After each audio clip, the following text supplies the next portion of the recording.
If you want to understand just how much the electric vehicle has revolutionized the car industry, look no further than this. It is the all-new Mercedes-Benz EQS SUV. Now, flashback about a decade ago, and the German brand's undisputed flagship model was the S-Class, the limousine with the big, powerful petrol engine. Well, here we are in 2022, and this is the brand's new hero model.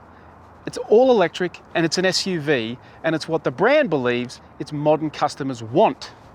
So we've come here to Denver, Colorado to drive it and see if it lives up to those lofty expectations. Now, as with every video, we've got this broken down into the key sections to cover every aspect of this car. And of course, I'd love it if you could head to the CarsGuide website to learn more about this car by reading my in-depth written review.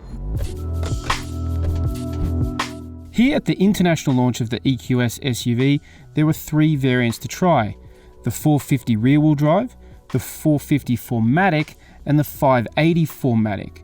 But in Australia, the lineup is likely to consist of the 450 4MATIC and the yet-to-launch 500 4MATIC. Pricing hasn't been locked in, but it's expected to be similar to what we've already experienced with the EQS sedan. So anticipate the 450 4MATIC to start around the $250,000 mark, with the 500 4MATIC obviously above that, probably around the $300,000 region. The 580 4MATIC is being considered for Australia but hasn't been locked in, as there's a flagship uber luxurious Maybach version on the way. While Mercedes Australia is still yet to confirm detailed specifications, we do know, as with the EQS sedan, the SUV will be available with the showy MBUX Hyperscreen, the huge digital panel that stretches across most of the dashboard and includes multiple touchscreens.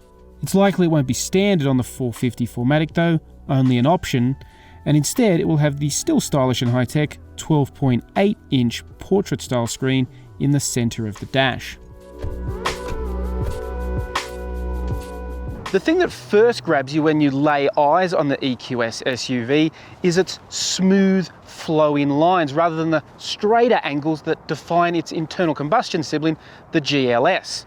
Now, there's 2 reasons for that. One is the more aerodynamic shape helps extend the range, but it also does really help visually separate the two. This is similar in concept to the GLS, but it does look completely different. It has its own style that makes it special in the range.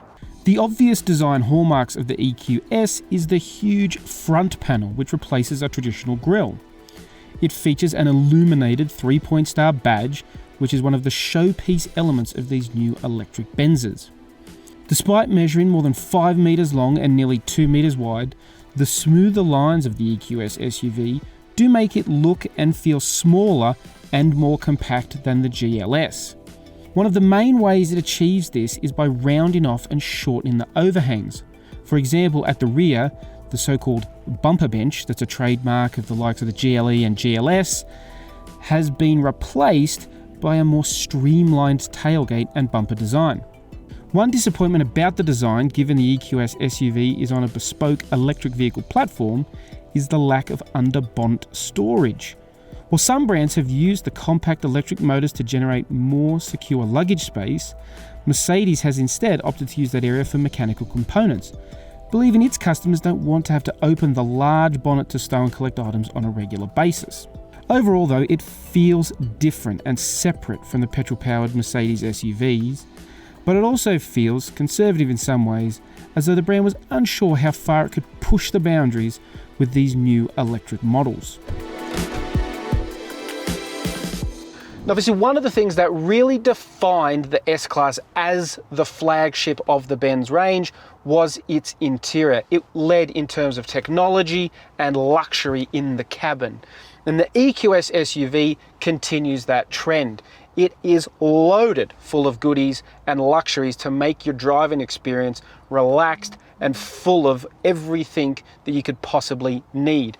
Now, believe it or not, looking around this cabin, this is effectively the entry grade. Now, final specs haven't been locked in for Australia, but we can expect the 450 will have this sort of instrument panel up here and this large center screen for the infotainment.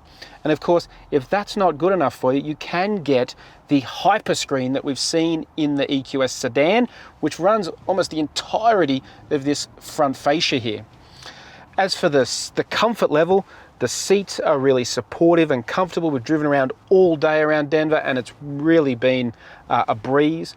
And it's also helped by the fact that because there's no petrol engine and because it's Mercedes, it's really quiet. It's really quiet and serene inside and just gives off that really relaxed, comfortable vibe that you want in a luxury vehicle. But of course, with these big Benz flagships, the back seat is just as important as the front, so let's go check that out. Well, here in the back, the good news is there's loads of space. The second row seat, you can see here, this is my seating position. I'm about 6 foot tall, loads of room. There's good width to it, slightly narrower than some, but it's actually quite a comfortable car in the back. This armrest, now again, because this is a lower grade model in the lineup, it is missing some of the more glam, high-tech features. You can get the rear entertainment system that gives you 2 large tablet-style screens on the back of each seat, and you'll get a tablet to control it in the center armrest. And there is one big advantage that the EQS SUV has over the S-Class and the EQS sedan, and that is that it's available with 7 seats. So there's 2 more chairs in the back, so you can carry even more people in comfort.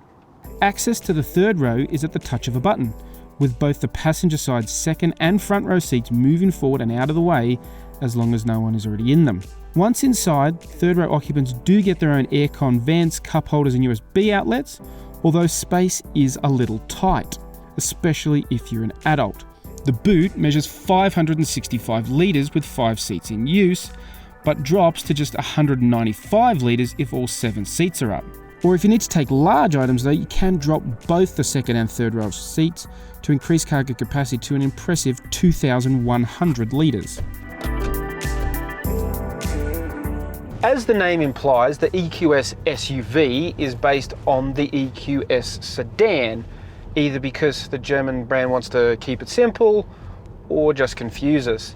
Either way, both cars are based on the company's new bespoke electric vehicle platform, and that means it does have some pretty impressive stats. The 454matic uses a pair of motors, one on each axle, to provide it with all-wheel drive. The combined output of these motors is 265 kilowatts of power and a very healthy 800 newton meters of torque. The motors draw their power from a 108.4 kilowatt-hour lithium-ion battery pack, which provides a driving range of up to 610 kilometers according to the German brand. Now, the key to any great luxury car in terms of how it drives is what I like to call effortless performance. And that's particularly true in something like a Mercedes-Benz. It's why the S-Class was typically powered by big engines, V8s, V12s sometimes. Basically what you want is the ability to put your foot down and not have to worry. If you need to go for a gap in traffic or take off from the lights, you just want to have to leap forward. And of course, that's what electric vehicles offer. They offer that near instant performance. And the best part is they do it in near silence, so you don't spoil any of that relaxed atmosphere in the cabin. But while the experience can be serene if you prefer, there's the potential to turn ferocious if you need. With 800 newton meters of pulling power, the 454matic takes just 6 seconds to launch from 0 to 100 kilometers an hour. So it's got that effortless performance in spades. Now, if you don't want to drive in silence, Mercedes-Benz does have what it calls the sound experience, which are 3 dramatically named sound noises, basically, that run with, related to the road speed of the car. So you've got silver waves, vivid flux, and roaring pulse. For some, they'll hate the artificialness of it, but for others, it is a nice little Easter egg that adds, I guess, a little bit more emotion to the driving experience, you could say. As for the way it handles, despite being a very large vehicle, both in terms of size and weight, the EQS SUV felt surprisingly spry and agile when we headed into the picturesque mountains outside of Denver. One of the big reasons for its agility is the standard rear-wheel steering system that's fitted to the EQS SUV.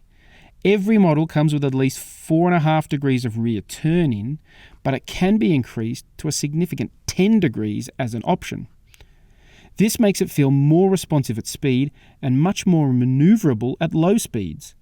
And it's one of the reasons why, despite being a 5-metre-long SUV, it has a turn-in circle that will put some small cars to shame.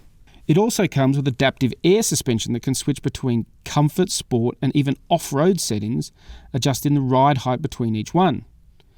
Comfort lives up to the name, with a very compliant ride, despite our test car riding on 21-inch alloy wheels. Switching it up to sport brought noticeably heavier steering and less body roll, but a slightly firmer ride. Mercedes also allowed us to take the EQS off-road, fitted with special 20-inch wheels with all-terrain tyres, and the combination of the torque-rich electric motors, adaptive air suspension and the rear-wheel steering made it a surprisingly impressive and luxurious way to climb over rocks, through moguls, and up and down some slippery hills. Not that many EQS SUV customers are likely to take it any further than a gravel driveway, but it's nice to know it's capable of getting dirty if needed. While a 600-kilometre driving range is impressive, it's worth noting that because Mercedes has opted to use a 400-volt electrical system, it has a maximum DC charging capacity of 200 kilowatts, not the 350 kilowatts offered by 800-volt system used by the likes of the Porsche Taycan and Hyundai Ioniq 5. But that's still good enough to take the battery from 10% to 80% in just 31 minutes on a suitable charger. So what is the verdict on the EQS SUV? Does it live up to the legacy laid down by the S-Class and the GLS that came before it?